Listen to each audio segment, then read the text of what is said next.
नमस्कार, जोहार। स्वागत है आप सबका परीक्षा साथी में। अभी एक व्यूअर हैं, उन्होंने पूरा एनालिसिस करके भेजा है कि भाजपा इस बार कितनी सीटें हार रही है, ठीक है, और मैक्सिमम कितनी सीटें उनकी आ सकती है, ठीक है। तो मैं अभी आपको पढ़ करके वो सारी चीज़ें बताऊंगा। आपको स्क्रीन पे भी उनका कमेंट दिखेगा, आप लोग खुद से भी देख लीजिएगा, ठीक है। तो हमारे बीच में बहुत सारे सेफोलॉजिस्ट हैं जो आकलन कर रहे हैं। अब कौन सा आकलन सटीक बैठेगा ये तो 4 जून को ही पता चलेगा, ठीक है।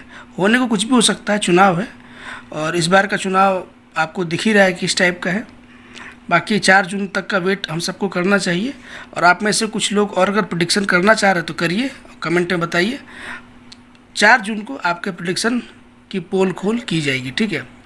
अब इन्होंने जो बताया है इसको हम लोग देखते हैं। इनके अकॉर्डिंग बिहार में भाजपा 5 सीट हारेगी, जो कि हार सकती है, कोई बड़ी बात नहीं है, ठीक है। ये फिजिबल लगता है, ऐसा हो सकता है कि 5 सीट भाजपा बिहार में हारे।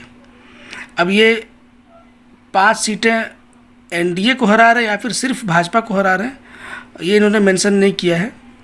तो मैं मान के चल रहा हूँ कि शायद एनडीए को हरा रहे हैं 5 सीटें, ठीक है।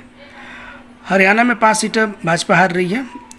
महाराष्ट्र में 15 सीटें, ये थोड़ा सा ज़्यादा लग रहा है महाराष्ट्र में, लेकिन फिर भी हो सकता है, कुछ भी हो सकता है, क्योंकि महाराष्ट्र में जिस प्रकार से अजीत पवार और शिवसेना को तोड़ा गया, ठीक है। तो हो सकता है कि इन सब का उल्टा रिएक्शन भाजपा को देखने को मिले। अजीत पवार वाला फैक्टर तो ज़रूर काम वहाँ पे करेगा, क्योंकि कुछ ही दिन पहले नरेंद्र मोदी ने उनको भ्रष्टाचारी बोला था और फिर पार्टी में ले लिया। तो इन सब चीज़ों का असर होता है, ठीक है। तो महाराष्ट्र में ये 15 सीटें हरा रहे हैं, लेकिन मुझे नहीं लगता है कि इतनी सीटें भाजपा हारेगी। कर्नाटक में 10 सीट, ठीक है। छत्तीसगढ़ में 2 सीट, नॉर्थ ईस्ट सारा मिला के 3 सीट हरवा रहे हैं। दिल्ली में 3 सीटें, हो सकता है बिल्कुल दिल्ली में भी पॉसिबल लग रहा है, बाकी देखते हैं क्या होता है। उत्तर प्रदेश में 10 सीट, यानी कि 62 सीटें भाजपा की आई थी, ये 52 सीट इस बार दे रहे हैं। ये भी मुझे थोड़ा सा कम लग रहा है, ठीक है। 52 सीट से कहीं ज़्यादा भाजपा यूपी में जीतने वाली है, क्योंकि वहाँ पे कन्नौज में आपने देखा होगा जहाँ से अखिलेश यादव खड़े हैं, उनकी सीट फंसी हुई है। अब ये मैं क्यों बोल रहा हूँ, क्योंकि चुनाव के बाद उन्होंने बहुत आरोप लगाए थे। अब चुनाव के बाद किसी बूथ को लेकर कोई पार्टी अगर आरोप लगाती है तो उसका मतलब यही होता है कि उनकी सीट फंस चुकी है, उनको ऐसा फीडबैक मिला है, ठीक है। और इसीलिए लोग नाटक करना स्टार्ट कर देते हैं।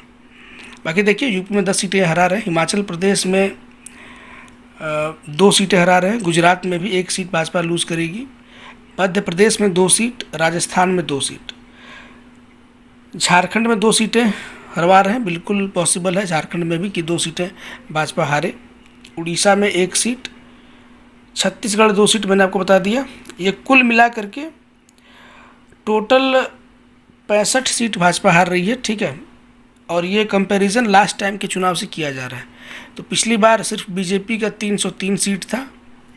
अगर 65 सीट ये लोग हारते हैं तो 238 सीट्स इनके पास है सिर्फ भाजपा की, और ये अलायंस को 35 से 40 सीट दे रहे हैं, ठीक है। अलायंस को अगर 30 से 35 सीट ये दे रहे हैं। अगर 35 सीट भी अलायंस जीत जाती है और भाजपा का 238 सीट भी इनके अकॉर्डिंग अगर आ जाता है तो उस केस में अभी टोटल 273 होता है, और यानी कि जो मैजिक नंबर चाहिए वो भाजपा क्रॉस कर रही है, ठीक है। तो एक चीज़ देखने को मिल रहा है, जो भी एनालिस्ट हैं जो मीडिया बाजी कर रहे हैं, ठीक है, लाइक योगेंद्र यादव और ऐसे जितने भी लेफ्टिस्ट पत्रकार हैं जो 2014 से लगातार प्रार्थना करते हैं दिन रात, खैर वो लोग पूजा पाठ तो नहीं करते हैं, लेकिन फिर भी वो दिन रात मना रहे हैं कि भाजपा किसी तरह सत्ता से बाहर हो, 2014 से ही, ठीक है, वो कोई अभी से नहीं। वो लोग भी जब प्रेडिक्शन कर रहे हैं तो वर्स्ट केस सिनेरियो में 260 सीट दे रहे हैं भाजपा को, ठीक है। और कहने वाले कह रहे हैं कि योगेंद्र यादव अगर 260 सीट दे रहा है तो वहाँ से आप 80-90 सीट बढ़ा करके ही मानो। क्योंकि होता क्या है कि जिन सीटों पे टक्कर होता है, अब जैसे कि झारखंड की बात करें, यहाँ पे खूंटी में बहुत टक्कर ऐसा सुनने को मिल रहा है। बहुत सारे लोगों के मुंह से मैंने सुना है कि खूंटी में बहुत ज़बरदस्त फाइट है झारखंड में। आपका पलामू में फ़ाइट है जहाँ से बीडी राम है, ठीक है। अब कुछ लोग बोल रहे हैं कि गोड्डा में भी फाइट है, बट ऐसा है नहीं। अब होता है क्या है, जो वामपंथी पत्रकार होते हैं लाइक करण थापर, आपके अजूत अजीत अंजुम, रवीश कुमार, योगेंद्र यादव, ये लोग क्या करते हैं, जिन सीटों पे फाइट है, ठीक है, वो सीटें भाजपा को हरवा देते हैं। मतलब उनके अकाउंट से वो सीटें खाली कर देते हैं। जैसे कि खूंटी में ठीक है फाइट है, बट वहाँ भाजपा जीत भी सकती है, भले 500 वोट से जीते, 1000 वोट से जीते, हार भी सकती है। लेकिन ऐसी सीट्स को कांग्रेस के फेवर में दे देना या फिर भाजपा को दे देना, ये मुझे लगता है कहीं ना कहीं इनजस्टिस है। ऐसी सीटों को अलग से रखना चाहिए। तो यही तमाम पत्रकार करते हैं और उस हिसाब से अपना आकलन देते हैं। तो मैं फिर बोल रहा हूँ, जो लेफ्टिस्ट पत्रकार हैं, जिनको भाजपा से नफरत है, वो लोग भी 260 प्लस सीटें दे रहे हैं। तो इससे यही पता चलता है कि ग्राउंड में जो रिपोर्टिंग वो कर रहे हैं, जो फीडबैक उनको मिल रहा है, उससे ये स्पष्ट हो रहा है कि एटलीस्ट 272 सीट्स जो कि चाहिए सरकार बनाने के लिए, वो भाजपा क्वाइट कंफर्टेबली क्लियर कर लेगी। और खुद आपने जो एनालिसिस किया है, आपके एनालिसिस के अकॉर्डिंग भी 272 सीट्स भाजपा क्लियर कर रही है। और आपका जो आकलन है, इसमें से मैक्सिमम स्टेट्स मुझे भी लग रहा है कि ऐसा होने वाला है। जैसे कि बिहार में 5 सीटें शायद ये लोग हार जाएंगे, मुझे भी ऐसा लग रहा है। महाराष्ट्र में थोड़ा सा मुझे कन्फ्यूजन है, 15 सीटें वहाँ, ऐसा मुझे नहीं लग रहा है। कर्नाटक में भी मुझे 10 सीट पे शक है कि वहाँ 10 सीटें भाजपा हारेगी, ऐसा कम चांसेस है, क्योंकि वहाँ पे भी पोलराइजेशन हुआ है। ये जो आरक्षण वाला बात हुआ था, कर्नाटक में ही हुआ था कि वहाँ पे ओबीसीज का आरक्षण को कम करके मुस्लिम्स को दिया गया है। तो इसका जो इम्पैक्ट है ग्राउंड पे हुआ है, ठीक है। और इसलिए मैं बोल रहा हूँ कि वहाँ पे ध्रुवीकरण हो गया है और शायद इसका फ़ायदा भाजपा को मिलेगा। उत्तर प्रदेश में भी मैं सहमत नहीं हूँ कि 10 सीटें भाजपा हारेगी, मुझे ऐसा नहीं लगता है।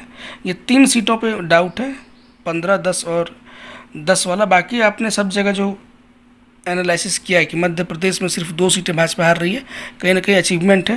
राजस्थान में भी अगर सिर्फ 2 ही सीट भाजपा हारेगी, अगेन उनके लिए बहुत अच्छा है।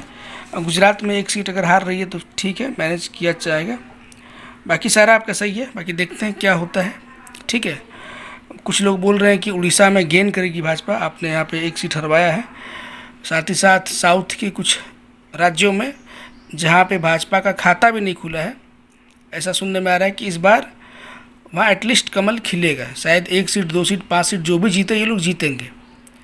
बंगाल में तो क्लियर इंडिकेशन है, जिस प्रकार से वोटिंग हुआ है और जिस प्रकार से ममता बनर्जी वहाँ पे हिंसा करवा रही है, बिल्कुल बौखला गई है वो। तो वहाँ से तो क्लियर इंडिकेशन है कि पिछली बार से सीटें भाजपा की डेफिनेटली बढ़ रही है, ठीक है ना। तो ये तमाम चीज़ें हैं। आप में से और भी किसी का कोई एनालिसिस है तो आप लोग कमेंट में बताइए, मैं मिलाऊंगा सबका एनालिसिस। और 4 जून को हम लोग देखेंगे कि किसका एनालिसिस सटीक बैठता है, ठीक है।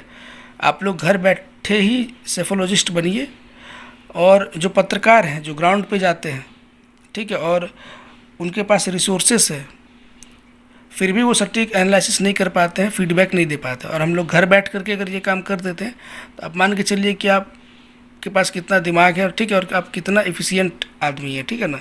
इसलिए बोल रहा हूँ, जिनके पास जो भी प्रेडिक्शन है, मन में किसी प्रकार का द्वेष भावना रख के प्रेडिक्शन नहीं करना है। जो आपको लग रहा है, जो एक्चुअल में आपको कहीं से सुनने में मिल रहा है, ग्राउंड पे आपने किसी से बात किया है, उस बेसिस पे आपका जो फीडबैक होगा, जो एनालिसिस होगा, आप लोग कमेंट करके बताइएगा। फॉलोअप का मैं देख रहा हूँ, ठीक है, आप लोग भी देख ही रहे होंगे। फॉलोअप में जो बताया जा रहा है, उनके हिसाब से तो झारखंड की हर एक सीटों पे फाइट है। उनके हिसाब से झारखंड में हर सीट पे ही फाइट वो बता रहे हैं। खैर, अब इस पर अभी तो मैं बहुत ज़्यादा नहीं बोलूँगा, वेट करते हैं 4 जून का। जरा महतो जी की क्या स्थिति है, और उनको लेके मैंने एक पोस्ट भी डाला था, बहुत सारे लोगों ने कमेंट भी किया है।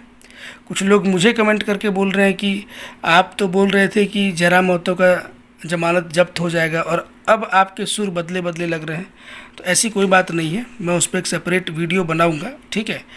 मैंने जो पोस्ट किया था उसके पीछे एक अलग कारण था, वो भी मैं उसी वीडियो में एक्सप्लेन करूंगा। रही बात उनके जीतने हारने की, तो मैं भी चाहता हूं कि जीत जाए। जीतेंगे तो एक अच्छा मैसेज जाएगा। मैं फिर से बोल रहा हूँ, इसको अलग वीडियो में एक्सप्लेन में करूँगा अच्छे से, ठीक है। बाकी मैं अपने स्टैंड पे अभी भी कायम हूँ। मैं क्या चाहता हूँ, नहीं चाहता, वो मैं नहीं बता रहा हूँ, जो होगा वो बता रहा हूँ। जमानत बचा पाना उनके लिए बहुत मुश्किल है, मैं अभी भी उस पर स्टैंड कर रहा हूँ, ठीक है। बाकी आप लोगों को इनका एनालिसिस कैसा लगा, ये भाजपा को 238 सीट दे रहे हैं सिर्फ बीजेपी को, एक्सक्लूडिंग देयर अलायंस पार्टनर, ठीक है। तो आप इससे कितने सहमत हैं, असहमत हैं, आप लोग कमेंट करके ज़रूर बताएंगे। बाकी जो भी लोग चैनल पे नए हैं आप लोग सब्सक्राइब करिए, बेल आइकन दबाइए। मिलते हैं किसी और वीडियो में, तब तक के लिए टेक केयर, गुड बाय।